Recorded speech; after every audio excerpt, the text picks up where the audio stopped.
Nan chooses to attend Lizzy's party as her wedding day draws closer, and Guy advises that he go with her so that they look like a team. Everyone is delighted to see Nan, but Guy's presence makes Lizzy uneasy. But a few hours later, he asks her to meet him in the garden.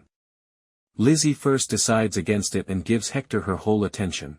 She makes the decision to meet him before the end of the night, particularly when her sister makes a speech discussing how she deserves everything and needs to make the best decision for herself. When they first meet, Guy tells her of his and Nan's agreement and exhorts her not to wed Hector.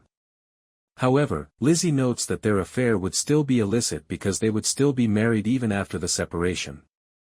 In the meantime, Mabel and her mother have a deep talk in which Mrs. Elmsworth explains to Mabel how much she loved Montreal and had considered living there for the rest of her life until she met her husband in New York, which allowed her to travel the world. She suggests that Mabel give herself the same chance. This strikes close to heart, especially after Mabel learns that Honoria has the opportunity to travel to France and try new things. Even though Honoria believes that she should stay behind for Mabel, Conchita pushes her to leave when she says that Honoria has recently opened up a lot and that Mabel can see how thrilled she is with the idea of teaching in a French village. By the wedding day, more than just Honoria will be traveling to France. Blanche is certain that things will return to normal after Nan returns and that she won't be needed as much as she initially believed. Reed offers her the chance to start over in France, and she accepts with pleasure. A devastated Theo, meantime, ruminates on losing yet another lady he loves to another guy. However, he rushes to the chapel and meets up with Lizzy as she shows up in her wedding gown, and she allows him to share his thoughts. Theo advises her not to wed Hector because she deserves a relationship that fulfills all of her desires, not because he is in love with her. She will lose the desire she shares with Theo if she is with Hector, and she will lose the validity of marriage that she is due if she is with Theo. She has to decide on herself rather than between Hector and Theo. Lizzy is moved by his remarks and pauses as she returns to the church's gate.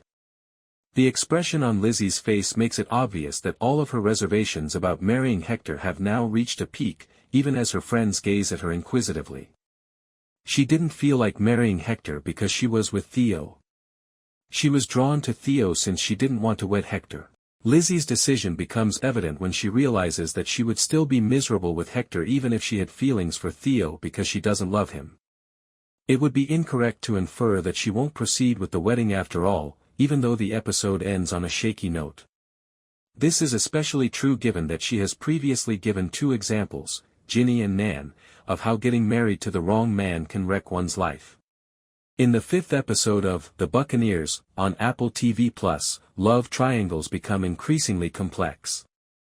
In the last episode, Nan came to the realization that if she wants Ginny to return home free from the shadow of Seadown, she must go back to Tintagel and take on the role of the Duchess. Despite Lizzy's engagement to Hector, this occurs about the same time that Theo and Lizzy consummate their romance. As Lizzy's wedding day approaches, the tension builds as preparations are made for a huge collision that will destroy relationships, or at the very least, shake them. Lizzy and Theo spend days and weeks together after giving in to their attraction to one another. Since learning of her betrayal, his mother has left Tintagel, and the employees have been placed on convenient leave. As a result, the entire place is left to the two of them, who dance around and enjoy themselves. Theo asks Lizzy to remain another day and another week, but she reminds him that she has her own wedding to attend as she finally gathers her clothing to get ready and depart. He confesses his feelings for her and begs her not to wed Hector. They both get into a panic when they hear Nan's voice before she can reply. While Theo keeps Nan busy, Lizzy hides behind a painting. As she departs, Lizzy flees in tears. Theo and Nan discuss their marriage's future later, when they are in a more sober state. He discloses that his mother told him everything, and she can sense that marrying him was a mistake. She asks him to stay together for a time, merely for show, as she knows they cannot get a divorce. This will allow her to use her position as the Duchess to advocate for women's rights. Regardless of whether they remain married, Ginny and Theo will no longer be required to share a residence once that occurs and she is free to return home. At home, Lizzy makes an effort to control herself, particularly now that she has to face the reality of cheating on her best friend. When Mabel discovers her in this condition, she admits that she is aware of a relationship between her and Theo. Mabel cautions Lizzy that passion inevitably wanes and that she needs to adopt a more unbiased perspective when she discusses having a brief affair with Theo. She may not be in love with Hector, but she also can't be with Theo because he is married to Nan and divorce doesn't exist.